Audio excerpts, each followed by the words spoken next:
and you get out there and you crush your projects. Okay, so we can cycle between the two, tendon elasticity and tendon stiffness, to try and get the best benefits of each depending on when we want those benefits. Okay, training is the biggest risk factor for injury for climbers is actually training. So those training blocks are when you want those really elastic, compliant tendons. Okay, that also leads me down into this pathology section as well, because this is really important to understand.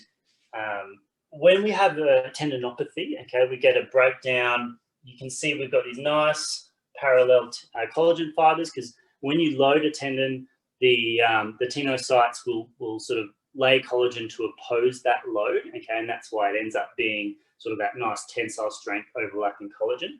But when we have a breakdown in our collagen because we've got a tendon issue from overuse and not having enough rest, or maybe from compression forces because you've been hitting the same hold in the same spot, and so the tenocytes will actually try and grow collagen to oppose that force, but that disrupts that nice tensile length of your tendon.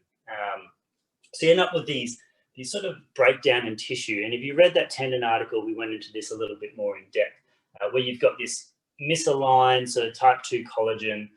You've got these little neovessels, which are really poor blood vessels, and these nerves that grow into the tendon that really shouldn't be there. So you get all these negative changes. But the body's really good at offsetting load, because your tendons are a vital structure for day-to-day movement. So if there is a pathological section in your tendon, what it can do is use all these cross links to actually apply force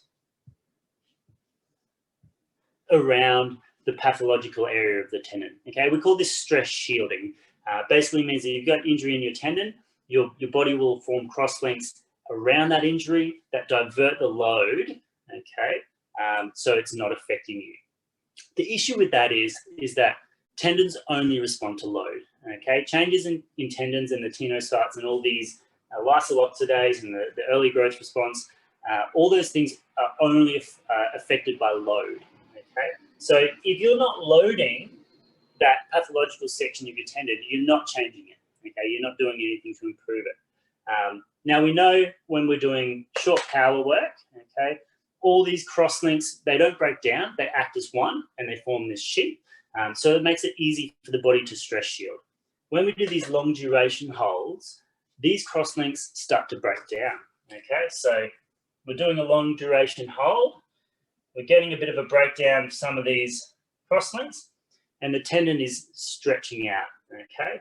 As that happens, it becomes harder and harder and harder for the body to stress shield, and eventually it has to send some of the load through this pathological section of the tendon, all right? And as it does that, that then tells these tenocytes in here, wait a second, we need to grow collagen this direction, or we need to make these adaptations to the tendon, okay? So that way we can start to rebuild injured or unhealthy tendon tissue. And most of us as climbers are going to have some injured tendon issues, okay? We put so much load and strain and overload and sort of response on our tendons that a lot of us end up with these slightly degenerative tendons. It might be a niggly finger that comes on season after season, it might be up at your elbow, but you've probably got this really good stress shielding going on. So incorporating some long duration time under load stuff as a directed part of your schedule a few times a year when you're trying to change your tendon's elasticity is a good way to flush out